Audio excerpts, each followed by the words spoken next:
আসসালামু আলাইকুম ওয়ারাহমাতুল্লাহি ওয়া বারাকাতুহু।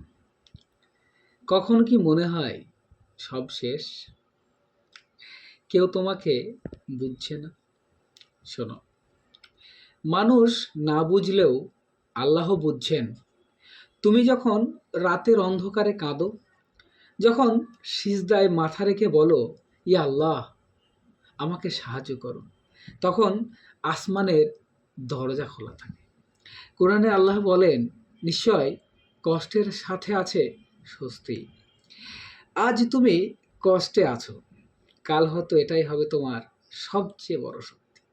হাল ছেড়ো না, দোয়া বন্ধ করো না, নামাজ ছেড়ো না।